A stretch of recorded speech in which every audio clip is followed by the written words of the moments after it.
Hai hai hai, selamat datang kembali di channel Min Donghua. Kali ini kita akan melanjutkan cerita Donghua. Apotesis. Nggak pakai lama lagi, langsung aja kita ke ceritanya. Cekidot.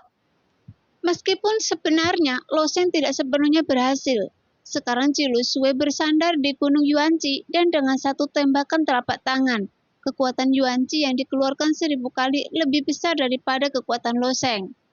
Dan Loseng baru saja menekan hukum 5 elemen dan secara paksa mengekstraksi kekuatan Yuanci. Tapi setelah hanya 3 tes, dia mampu mengekstraksi jejak kekuatan Yuanci. Dan ini terlalu cepat.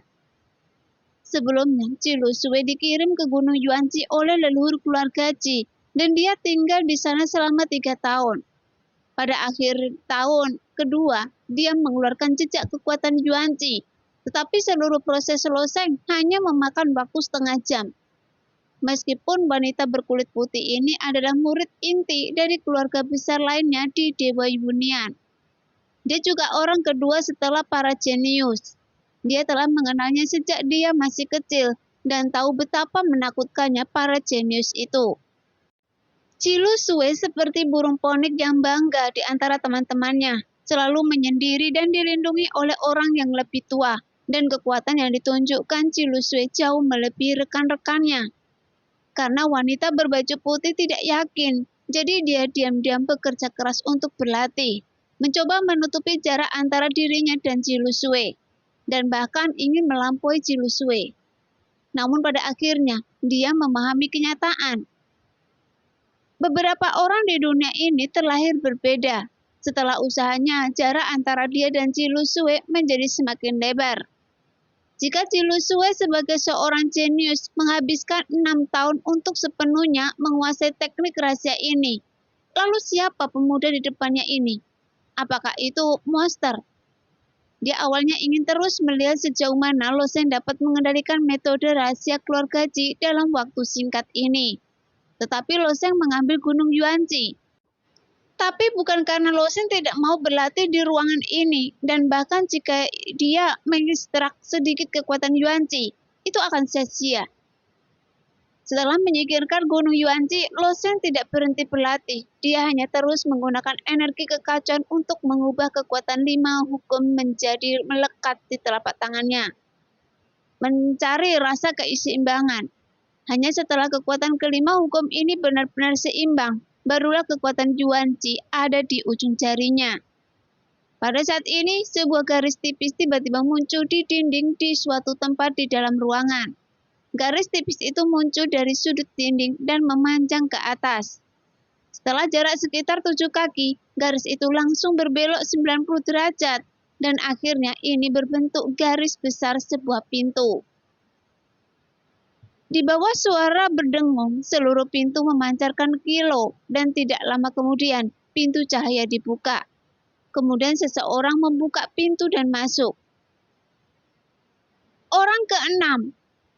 Mata semua orang berkedip sedikit, dan mata mereka terfokus pada orang itu. Orang ini masih seorang pejuang manusia. Prajurit manusia ini mengenakan topi bundar dan memiliki wajah yang menyeramkan dan sombong. Ketika dia bertemu dengan mata semua orang, dia mendengus dingin. Apa maksudnya saya? Apakah saya punya bunga di wajah saya?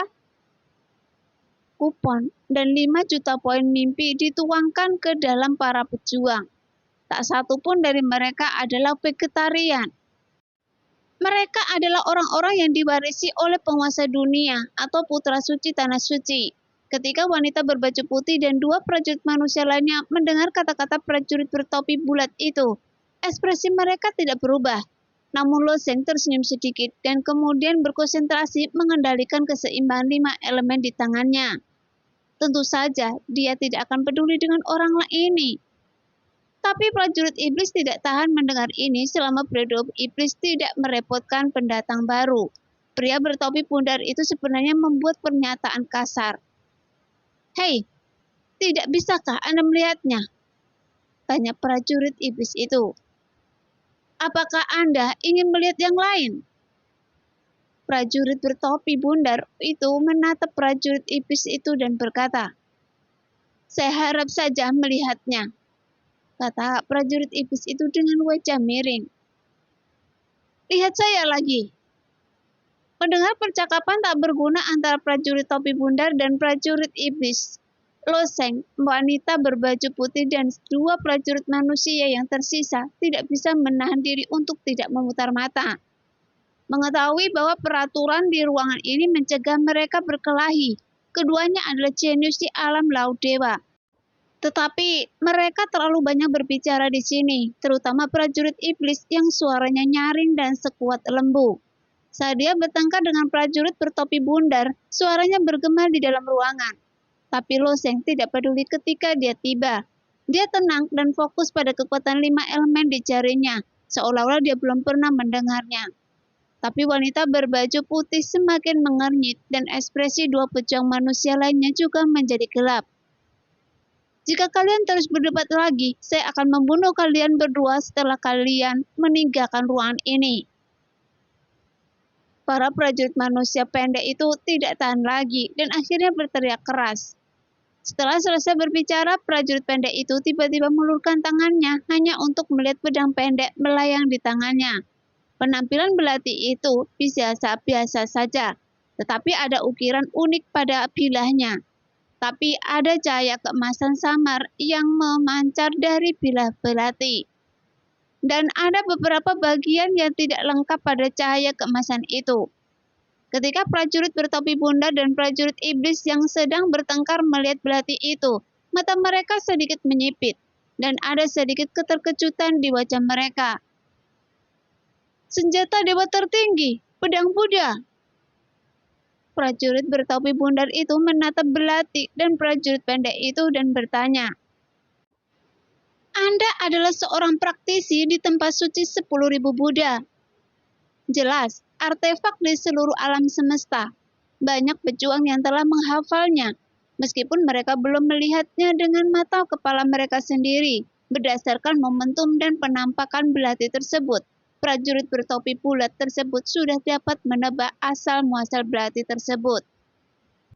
Buddha berkata, pisau Buddha membuka mulut emasnya dan memberikan kematian dengan satu kata. Bilah Buddha ini mengandung kekuatan membunuh yang sangat kuat, dan ini adalah senjata paling terkenal di tempat suci 10.000 Buddha. Harta karun aula Buddha berwajah hitam, yang dapat membawa prajurit kecil itu ke medan perang impian. Sebagian besar pejuang di tempat suci 10.000 Buddha adalah biksu. Secara alami, mereka mengenakan jubah dan memiliki kepala yang berkilau. Namun hal ini tidak berlaku untuk semua orang. Meskipun tempat suci 10.000 Buddha adalah tempat suci agama Buddha, beberapa orang yang menganut agama Buddha tidak perlu mematuhi aturan dan peraturan biara-biara besar. Wanita berbaju putih melirik pedang pendek di tangan prajurit pendek itu, tetapi ekspresinya tetap tenang. Meskipun artefak tertinggi itu langka, itu tidak membuatnya takut. Setelah mendengar tentang artefak tertinggi, Lo Sheng tidak bisa tidak melihatnya beberapa kali lagi. Tetapi semua perhatiannya masih terfokus pada kekuatan 5 elemen di tangannya. Setelah prajurit pendek itu mengayunkan pedangnya, itu cukup efektif.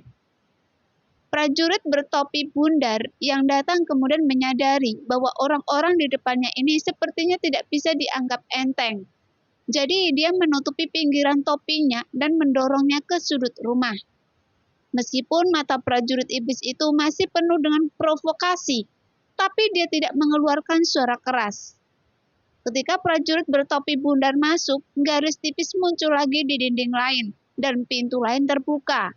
Dan prajurit ketujuh telah memasukinya. Adapun orang ketujuh ini adalah wanita dari klan Joye. Wanita dari klan Joye ini tidak menimbulkan masalah apapun. Dia hanya memandang sekilas ke arah kerumunan, lalu bersandar ke dinding. Berdiri tegak dan tinggi, lalu datang dari belakang mengeluarkan anak panah panjang dari tabungnya, dan terus mencari mata panah terang itu dengan jari-jarinya. Di dunia besar ini sebenarnya sudah banyak orang yang mendapatkan tiket besi, dan mereka juga memperhatikan banyaknya orang yang mendapatkan tiket besi dari dunia luar. Tapi kebanyakan orang ragu sebelum menggunakan kupon besi. Lagi pula, jika ingin memasuki aula sebab dan akibat, mereka harus mengurangi 5 juta poin fantasi, sehingga sangat menyakitkan bagi siapapun. Namun seiring bertambahnya jumlah orang, beberapa prajurit yang awalnya ragu-ragu juga mengambil keputusan. Akibatnya, jumlah orang di dalam ruangan meningkat pesat. Ketika wanita klan Yoye memasuki ruangan dalam setengah batang dupa, pintu lain terbuka. Orang ke-8 adalah prajurit iblis. Di saat yang sama, pintu lain terbuka. Orang ke-9 dan orang ke-10 juga masuk.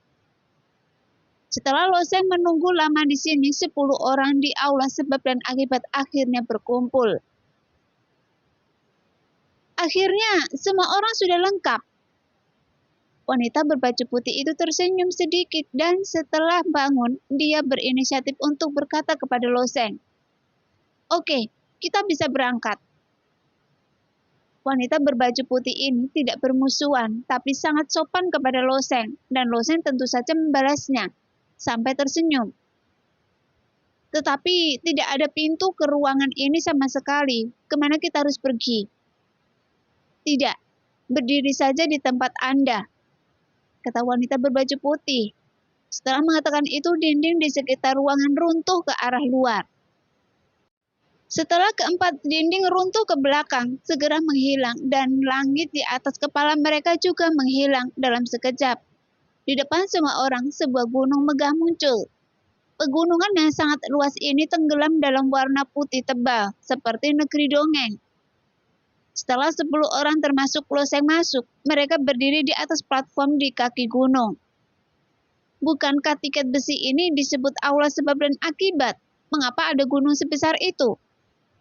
Loseng bertanya dengan rasa ingin tahu. Namun, yang lain mendengar kata-kata Loseng dan menutup telinga. Lagi pula kebanyakan dari mereka masuk untuk pertama kalinya, dan mereka tidak dapat menjawab pertanyaan Loseng. Aula sebab dan akibat ini akan dipahami setelah kita naik gunung, jawab wanita berbaju putih sambil tersenyum.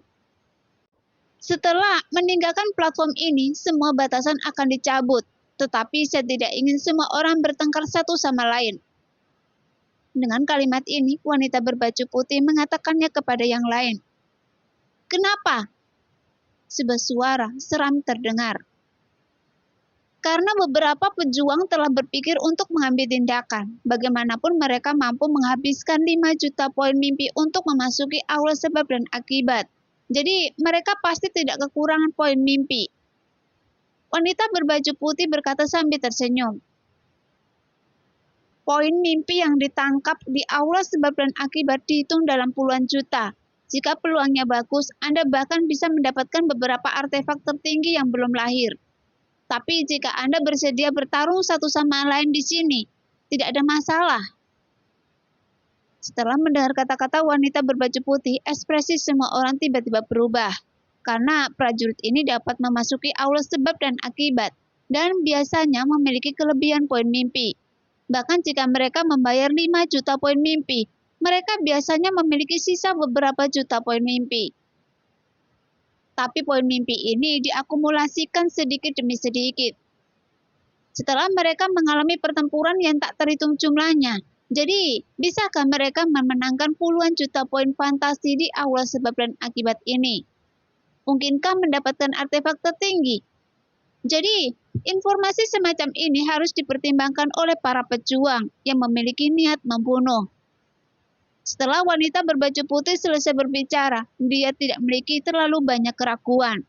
Dia hanya mengangguk sedikit ke arah Loseng dan berkata, "Ayo pergi." Mata Loseng sedikit berkedip. Mendengarkan kata-kata wanita berbaju putih, sepertinya dia bisa mendapatkan banyak poin fantasi di sini, yang dihitung dalam puluhan juta. Pantas saja peringkatnya turun, bukannya naik selama periode ini. Ternyata sebagian besar prajurit di depannya pasti sudah masuki aula sebab dan akibat. Jika dibandingkan dengan aula sebab dan akibat, kecepatan Loseng menjarah poin fantasi memang agak tertinggal. Tapi Loseng tidak berpikir terlalu banyak dan mengikuti wanita berbaju putih itu, menaiki tangga. Namun, ketika Lo Sheng menaiki tangga, firasat buruk tiba-tiba muncul di hatinya. Kemudian terdengar suara batu di telinganya. Ternyata tengkorak sialan itu muncul lagi. Setelah Lo Sheng memasuki ruangan tadi, suasana menjadi sunyi untuk waktu yang lama. Tanpa diduga, tepat setelah dia meninggalkan aula, sekelompok tengkorak mengikutinya lagi.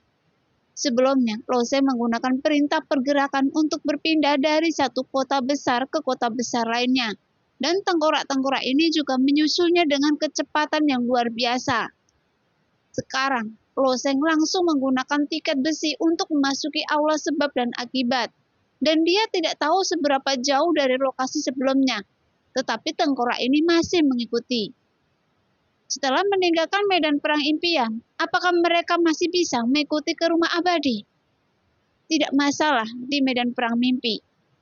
Bagaimanapun, medan perang mimpi ini nyata dan ilusi. Tapi akan sangat buruk jika bisa mengikutinya ke dalam rumah abadi. Memikirkan hal ini, Lo Sheng sedikit mengernyit. Adapun 9 prajurit lainnya, mereka terkejut saat melihat pemandangan ini. Bahkan wanita berkulit putih yang memimpin jalan pun linglung saat melihat tengkorak yang mengancam. Apa-apaan ini? Namun, ekspresi Lo Sheng tenang, dia hampir terbiasa. Saya bertemu mereka di dunia rahasia, dan tengkorak kecil ini tidak bisa dihilangkan. Setelah mengatakan itu, wanita berbaju putih berjalan ke arah Lo Sheng, mengambil tengkorak kecil dari punggungnya, dan mengamatinya dengan cermat. Lalu sambaran petir tipis tiba-tiba keluar dari jari rampingnya. Petir tiba-tiba menyambar, menutupi seluruh tengkorak. Meskipun petir ini sangat kecil, bahkan Lo Sheng diam-diam tercengang dengan kekuatan yang terkandung di dalamnya.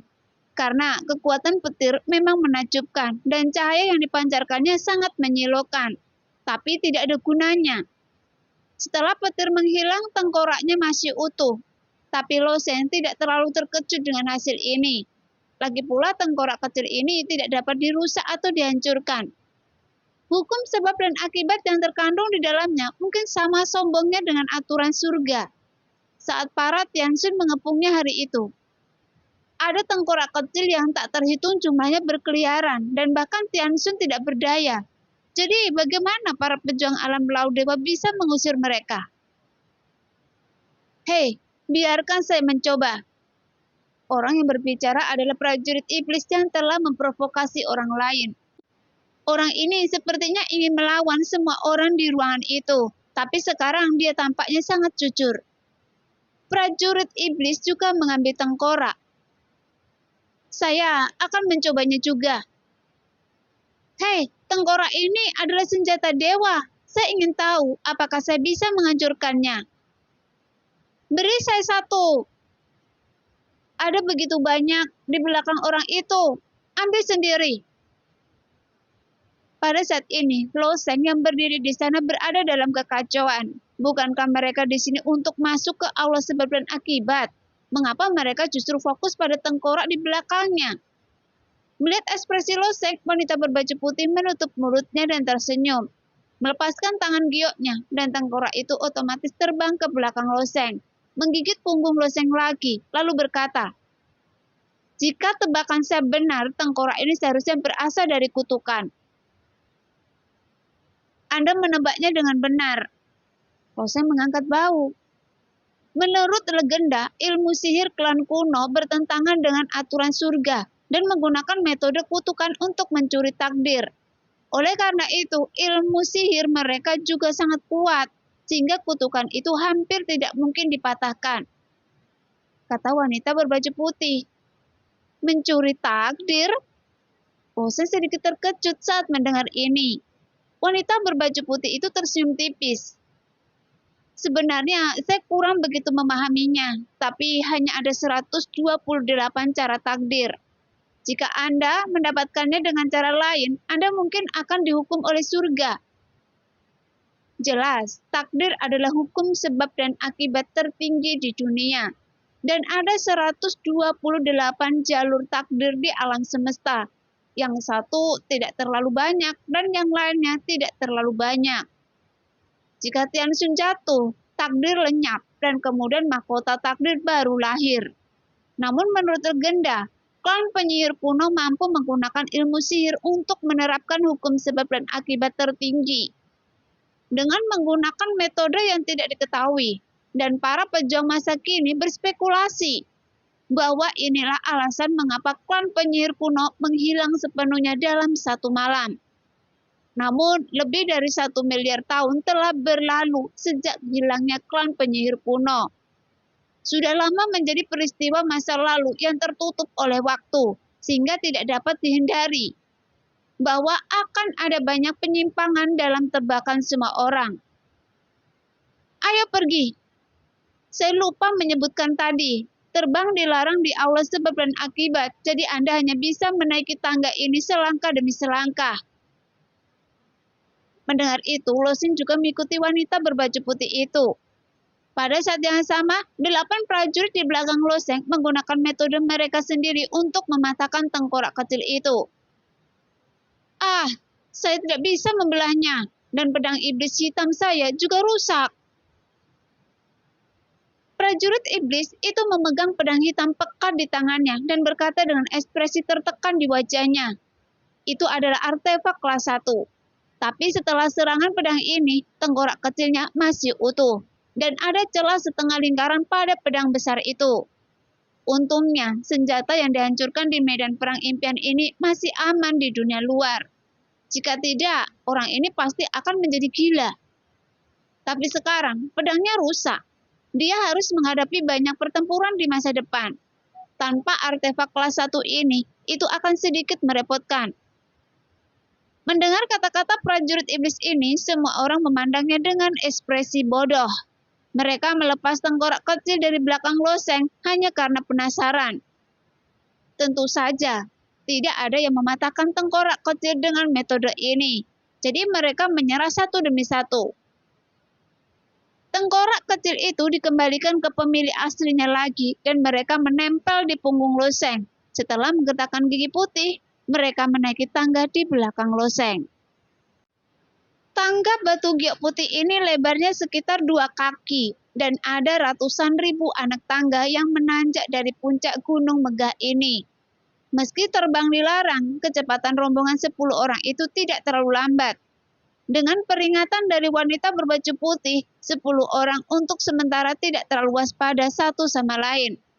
Lagi pula, 10 orang yang hadir di sini pada dasarnya bisa masuk peringkat 1000 teratas di dunia besar ini. Dan di seluruh medan perang impian, mereka bisa masuk peringkat 100.000 teratas. Jadi tidak ada yang yakin dia bisa memakan orang lain dalam satu gigitan. Apalagi wanita berbaju putih itu juga memberitahunya bahwa dia bisa mendapatkan hadiah puluhan juta di aula sebab dan akibat ini. Berlari di jalan, wanita berbaju putih berjalan lebih dulu, diikuti oleh Loseng. Prajurit lainnya menjaga jarak tertentu dan mendaki dengan kecepatan konstan.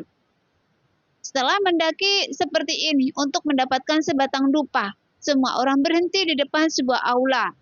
Adapun aula ini seluruhnya berwarna putih dan memiliki tampilan yang megah dan terbuat dari bahan yang tidak diketahui karena tidak ada tanda di dinding luar. Di antara 10 orang, hanya wanita berbaju putih yang masuki aula sebab dan akibat untuk kedua kalinya. Dan semua orang juga memusatkan perhatian mereka pada wanita berbaju putih. Pada saat ini, wanita berkulit putih itu tersenyum tipis dan berkata, "Ini adalah aula kausal pertama dan tidak sulit, jadi semua orang bisa masuk." Loseng mengangguk, karena dia menghabiskan 5 juta poin mimpi, dia tidak ragu-ragu saat ini. Oleh karena itu, semua orang mengikuti Loseng dan melangkah ke aula. Namun tidak ada apapun di aula kosong itu. Namun para pejuang yang hadir juga menjelajahi banyak alam rahasia di medan perang mimpi. Jadi saat menghadapi situasi ini, semua orang tiba-tiba merasakan kewaspadaan, termasuk Loseng. Sama seperti ketika dia memasuki kanopi pohon suci. Meskipun lingkungan sekitarnya sepi, sebenarnya sangat berbahaya. Jika itu adalah prajurit lain, dia akan mati jika dia tidak berhati-hati. Tetapi meskipun dia sekuat loseng, dia masih menarik sekelompok tengkorak kecil di belakangnya. Melihat semua orang begitu waspada, wanita berbaju putih itu tersenyum sedikit dan berkata, "Jangan terlalu gugup. Ini yang pertama aula kausal, dan itu tidak akan terlalu sulit." "Apa yang ada di aula sebab dan akibat ini?" seseorang bertanya. Wanita berbaju putih tersenyum tipis. Seperti namanya, ujian di aula sebab dan akibat semuanya menggunakan aturan surga sebagai alat serangannya. Setiap serangan mengandung hukum sebab dan akibat. Meskipun kata-kata wanita itu terlihat santai, tapi masih membuat ekspresi semua orang sedikit berubah. Bahkan mata Loseng sedikit bersinar. Karena metode apapun yang melibatkan hukum sebab dan akibat adalah aturan menengah atau bahkan tertinggi di alam semesta ini. Adapun mengapa artefak tertinggi begitu kuat? Inilah alasannya. Karena metode yang melibatkan hukum sebab dan akibat semuanya tidak dapat ditolak. Misalnya, jika hukum sebab akibat yang kuat digunakan seperti yang dilakukan oleh Tian Sun, maka dapat langsung membunuh 10 orang yang hadir. Lalu, bahaya apa yang ada di aula sebab dan akibat? Pertama, prajurit bertopi bulat itu bertanya dengan tenang. Wanita berbaju putih menggelengkan kepalanya. Sepertinya selalu berbeda, jadi saya tidak tahu. Tapi yang saya tahu, bahwa kesulitan aula sebab dan akibat pertama tidak akan terlalu tinggi. Selama Anda berhati-hati, semua orang bisa lewat. Melihat ekspresi wajah semua orang dengan ragu-ragu, wanita berbaju putih adalah orang pertama yang masuki aula, dan kemudian dia berbalik. Masing-masing dari 9 orang di belakang termasuk Loseng masuk bersamanya, dan wajah mereka tiba-tiba menjadi sedikit jelek. Karena orang-orang ini terlalu tidak bisa dipercaya dan merasa diperlakukan seperti orang bodoh yang mencari cara. Ketika wanita berbaju putih itu mengambil beberapa langkah, sebuah runa misterius tiba-tiba muncul di dinding kiri aula sebab dan akibat. Di tengah runa itu ada sosok aneh. Kemudian cahaya menyembur dari mulut sosok itu. Setelah cahaya ini muncul, dia terbang menjauh dari dinding dan menuju wanita berbaju putih di aula. "Hati-hati," Loseng mengingatkan. Meskipun memang tidak baik membiarkan seorang wanita menjelajahi jalannya, wanita berkulit putih mengatakan sebelumnya bahwa semua serangan di aula sebab dan akibat akan melibatkan hukum sebab dan akibat, yang masih membuat takut semua orang. Dan Loseng hanya bisa membuat keputusan sebelum mengambil tindakan. Pada saat ini, meskipun sinar cahaya ini tampak biasa saja, namun nyatanya mengandung niat membunuh hidup dan mati. Setidaknya, Loseng bisa yakin bahwa dia akan mati jika ditusuk oleh cahaya putih ini. Meskipun dia tidak tahu aturan sebab akibat apa yang terkandung dalam cahaya putih ini. Ada juga ekspresi kejutan yang tersembunyi di mata semua orang. Karena tempat macam apa aula sebab dan akibat ini memiliki serangan mengerikan sejak awal. Namun, wanita berbaju putih itu sangat tenang. Dia mundur selangkah dengan tenang dan menyaksikan cahaya putih lewat satu kaki di depannya. Kemudian, jimat misterius lainnya muncul di dinding di sisi lain aula rune, dan cahayanya menghilang langsung ke mulut rune itu. Saya bilang, aula sebab dan akibat yang pertama tidak terlalu sulit. Selama Anda berhati-hati, semua orang bisa melewati tanpa hambatan, kata wanita berbaju putih itu. Kemudian setelah dia mengambil beberapa langkah lagi, cahaya putih muncul lagi di satu sisi dinding, menutupi seluruh aula dan merembes ke sisi lain aula. Pada saat ini, Loseng dan yang lainnya juga mengambil langkah dan mengikuti wanita berbaju putih itu. Dan ujian aula sebab dan akibat yang pertama memang tidak sulit. Itu hanyalah cahaya putih yang melewati satu demi satu. Bagi kelompok pejuang ini, itu dikatakan sebagai seberkas cahaya. Bahkan jika ratusan sinar cahaya dibiaskan di aula ini, selama mereka diberi celah yang cukup, mereka bisa bebas antar jemput melalui itu. Namun cahaya ini masih menimbulkan potensi ancaman bagi semua orang. Ibarat orang yang berjalan di tempat yang sama, seolah-olah berjalan di tanah datar. Jika ia ditempatkan setinggi 100 meter di udara, Meskipun jalan di depannya lebar, dia tetap merasa khawatir dan melambat. Dan banyak pejuang yang memiliki mentalitas ini saat ini. Setiap kali mereka berjalan 1 kali jauhnya di aula, mereka akan menemukan cahaya putih. Dan saat semua orang terus bergerak maju, kecepatan cahaya putih yang lewat menjadi semakin cepat. Namun di mata Loseng dan lainnya, kecepatan cahaya putih ini tidak jauh berbeda dengan kecepatan siput. Lagi pula, dengan kecepatan mereka mungkin tidak membutuhkan 1 nafas pun untuk melintasi aula sebab dan akibat dengan kecepatan penuh. Tapi mereka agak takut dengan cahaya putih. Jadi mereka hanya mengikuti ritme cahaya, menunggu sampai cahaya itu lewat, lalu melangkah maju. Hanya saja kecepatan dan frekuensi setiap sinar cahaya juga tidak tetap. Semakin jauh mereka memasuki aula, semakin cepat cahaya menembus. Terkadang cahaya tiba-tiba muncul dari dinding, berhenti sejenak di tengah aula, lalu melaju cepat ke dinding di sisi lain. Terkadang cahaya akan mengenai sisi lain langsung dari salah satu sisi dinding, dengan kecepatan yang sangat cepat, untuk diikuti oleh mata semua orang. Tapi ada aturan yang bisa ditemukan dalam melewati cahaya ini, yang hanya merupakan tipuan kecil bagi banyak pejuang. Semakin familiar mereka, semakin santai mereka, dan kecepatan berjalan menjadi lebih cepat. Kita masih punya jarak 10 kaki untuk melewati aula ini, kata wanita berbaju putih yang sepertinya sudah menjadi pemimpin tim. Apa hadiah untuk aula pertama? Tanya prajurit iblis. Anda akan tahu setelah itu berlalu. Wanita berbaju putih itu tersenyum tipis. Pada saat ini, Loseng tiba-tiba berhenti. Dia melihat cahaya putih melewati matanya dan sekali lagi memikirkan tengkorak di belakangnya. Dan dia ingin tahu, apakah cahaya putih ini dapat memusnahkan tengkorak kecil itu. Memikirkan hal ini, Loseng sekali lagi melepas tengkorak kecil dari belakang. Dengan hati-hati menarik bagian bawah tengkorak kecil itu dengan tangannya dan meletakkannya di lintasan cahaya putih. Segera cahaya putih tiba-tiba menyambar dan mengenai tengkorak kecil itu dalam sekejap. Pada saat yang sama, kekuatan yang sangat besar tiba-tiba datang dari tangan Loseng, dan kekuatan ini jauh melebihi imajinasi Loseng. Saya khawatir itu jauh lebih kuat daripada kekuatan semua sisik naga Loseng. Merasakan itu, wajah Loseng tiba-tiba berubah, dan dia langsung melepaskannya. Tapi, dia baru saja melihat cahaya putih itu dibelokkan oleh tengkorak kecil itu dan melesat ke arah langit-langit aula kausal. Selain cahaya putih yang memantul, tengkorak hitam kecil itu juga memantul ke atas dan ke bawah di aula sebab akibat, dengan kecepatan yang sangat cepat.